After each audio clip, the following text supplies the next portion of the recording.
Good morning, buenos días, good afternoon, buenas tardes.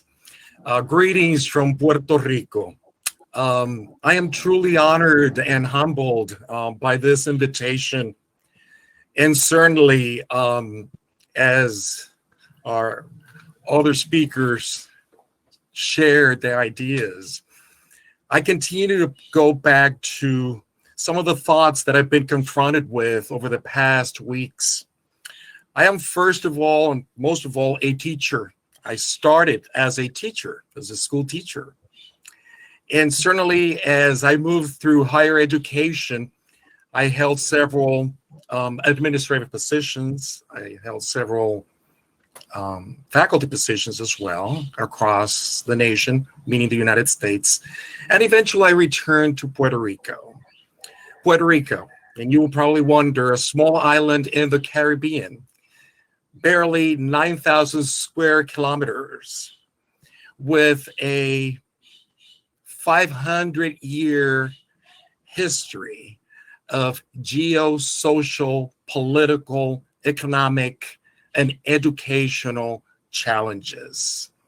And as I heard President Constantescu share this vision and this excellent exposition, I go back to my other role as an artist in training.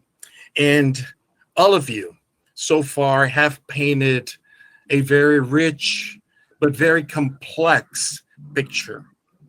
A very rich and very complex picture that deserves attention. And so the opportunity to share these ideas with you makes me feel that a small island in the Caribbean has also something to say about this. I'm sure that all of you will agree that when you hear the word crisis, that the word carries an incredible weight. It's scary. It is scary. And if we look at certain definitions, we can think of a difficult time, trouble, even danger. And we can see how political leaders are actually managing that term in such a way that questions not only capabilities, but also questions the mission and the vision that they have and the way they're working from, or where they're working from. I also think that crisis implies a turning point. A turning point. In other words, a change. And without a question, the crisis has unveiled, uncovered, revealed, and even evidenced similarities and differences all over the world, even within our small island. It poses questions about social justice, social responsibility, access, equity, ethics, values, attitudes, knowledge, and even skills. And this is something that, as a private university that started by a woman, a Puerto Rican woman, that saw an opportunity of crisis 70 years ago by the name of Ana Mendez, she decided to look at that particular crisis on our island as an opportunity. So I go back and forth, as probably many of you have shared, between reality and certainly and optimism. It is really, there's weight. It's a really hard decision to move, along those two lines. But that eternal optimistic person sees it, just like our founder, as an opportunity as well. And the opportunity is certainly to look at what we call a paradigm shift. But more than that, I think it is a paradigm switch. And let me use that metaphor, in terms of turning off and turning on and turning off and turning on what the reality is and that what we're facing right in front of us. So let me speak from a practitioner's perspective. from a true practical standpoint. Our universities certainly had plans. They had online education. We were aspiring to deal with globalization as well as internationalization. We were actually honored to receive the possibility to act as a hub for the Education for Global Citizenship initiative for the United Nations Academic Impact. But with all that in mind, in just one weekend, from Friday to Monday, we were posed with all sorts of challenges and all sorts of problems, truly, from an administrative, an academic, a student affairs, and a community perspective, meaning it touched every single sector of the university. And I'm sure everybody else is in the very same position and boat. And so as our campus leader, I saw the opportunity. I saw the opportunity in one single afternoon where I had to bring pretty much everybody together, respecting social distance, understanding that even though the pandemic had not touched Puerto Rico as hard as any other place in the world, on that particular Friday, we learned something immediately, right away. And this is where economics actually kick in, and politics. Our main source of income as an island is tourism. And it is truly that particular source of income that brought the pandemic to our forefront. As we received tourists, guests, families that were coming back to the island, we were literally presented in just 3 days, one weekend, with the true and harsh reality of the coronavirus pandemic.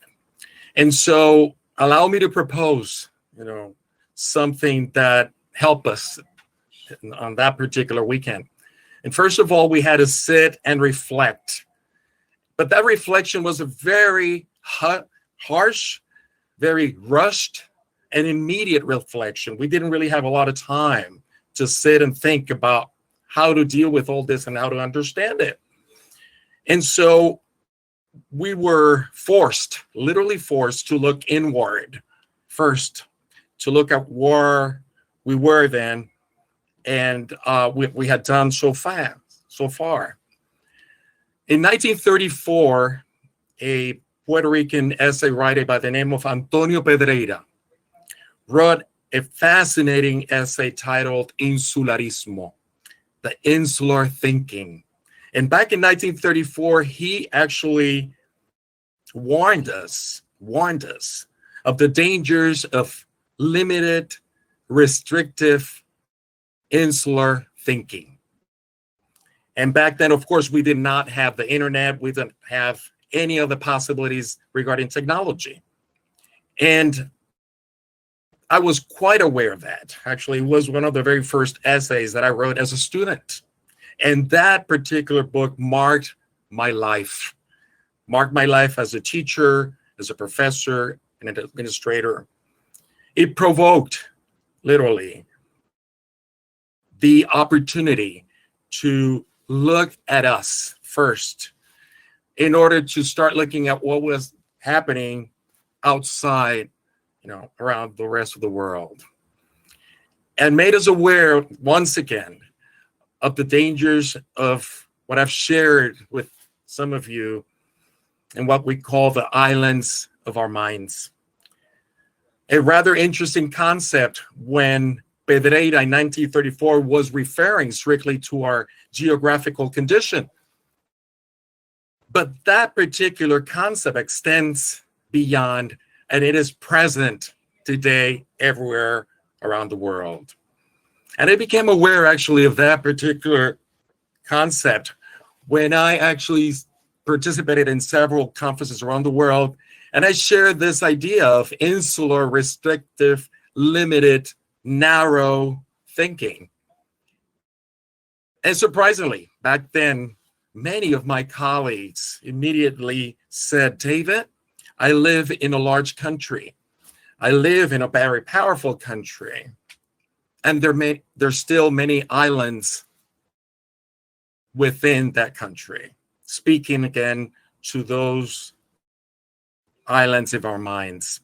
And so when we looked at this weekend, when we were posed with a challenge, we had to sit together and plan and put aside everything that we had in place to comply with agencies, governments, and to look exactly at what was needed in order to continue with our mission to transform lives through education for a group of citizens that are presented with economic challenges. Let me say that over 99% of our students receive federal financial aid.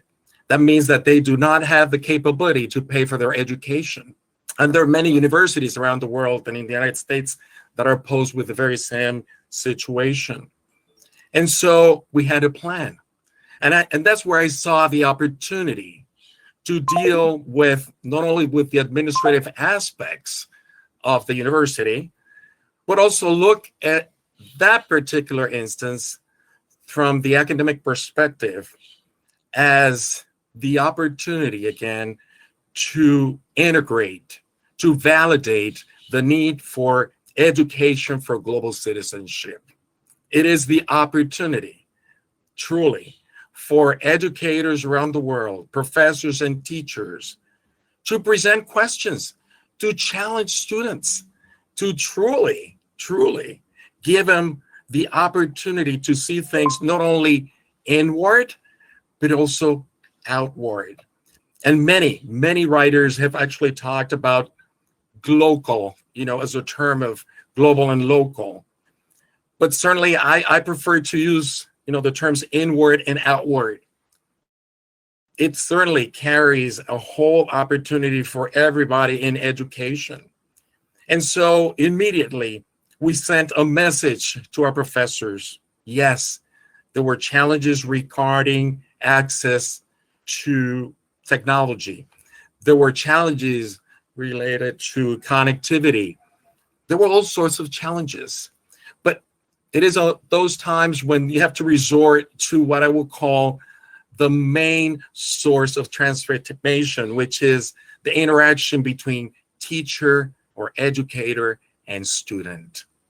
And that's the opportunity that we're looking at, regardless of the hardness and the horror of a pandemic.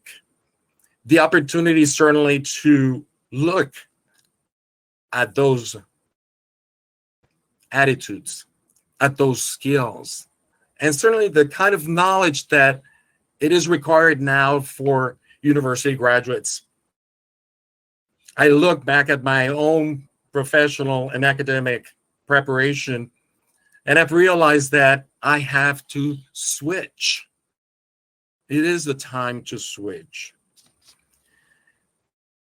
The challenge regarding access to technology, it is certainly a huge unsurmountable challenge.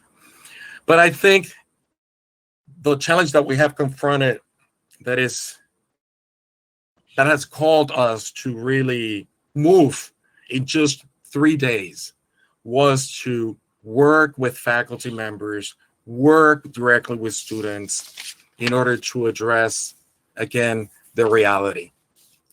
And so as a professor, I teach a course, and it's actually a doctoral level course in leadership and multi-sectorial collaborations.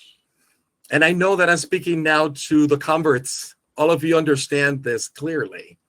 But as I taught that course, I realized that the whole concept of collaboration needs to be redefined once again. We need to look at collaboration not only as a transaction. We really need to look at collaboration as a transformational opportunity and look at it from a interdisciplinary, multidisciplinary, and transdisciplinary approach. Collaboration now cuts across everything. And as I reached out to political leaders in our island and in the US, we found out that they were looking at us at universities as sources not only of information, but certainly as experts to help them deal with the realities of the citizens within smaller municipalities. The challenge is right before of us. And so we're looking at collaboration as a main source of solutions. All of you have brilliantly exposed the need for coming together. There's no question about it. How do we get that across?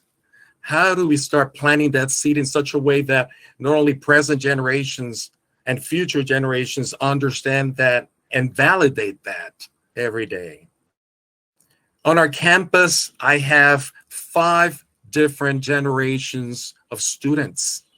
I have the full spectrum of age groups. Diversity is right in front of me. And as a professor, I literally have to look at my students, because in one single classroom, I may have a 30-year-old, a 20-year-old, but at the same time, I may have a professional with 30 years of experience returning to strengthen their skills, to update their skills under a new scenario that the 21st century is posing and presenting. So we've heard, about those skills that are needed. And let me propose some ideas. We need communicators. We need critical thinkers that think fast. The world is moving and changing exponentially. Fast, but with profound thought. We need flexibility. We need agility. And then immediately, as I look at the full spectrum of our professors, we realized immediately that media literacy and technological literacy are desperately needed. And just as I have a full spectrum of diversity in our student population, that is the case also with our educators, with our professors. And so how do I enrich that teaching or learning process in such a way that I bring together all these generations, given the challenges that each of them are facing, is part of the problem, and is also part of the opportunity that we need to address in higher education. So without a doubt, we need to look at teaching in a new way. We need to look at learning, certainly, in a new way. We need to look at methodologies, media. We certainly need to look at strategies. And without a doubt, we cannot do it by ourselves. We are one of a very few group of universities in the Caribbean region, and everybody in the region is looking to collaborate. And we are certainly open to share what we've learned so far. But we're also looking into learning for what you have learned around the world and become a forum, a place where we can meet and where we can come together to tell the rest of the world from a small island of 9,000 square kilometers, what the world needs to do or must do. Let me resort to my Hispanic and Latin roots, because ultimately I must address a stereotype. But I'm going to use actually that stereotype, Ramu, as a positive line. We are passionate. You are very passionate people. And we have to bring that passion out in the world in the right way, in the right manner, based on education, based on truth, based on knowledge, based on equity, and based on access, and certainly not based on danger or fear. Thank you so much for giving me the opportunity to share these ideas. I think that as a group, we can say bigger and greater things right now. Please count on me. I can humbly, contribute from a small island. Thank you so much.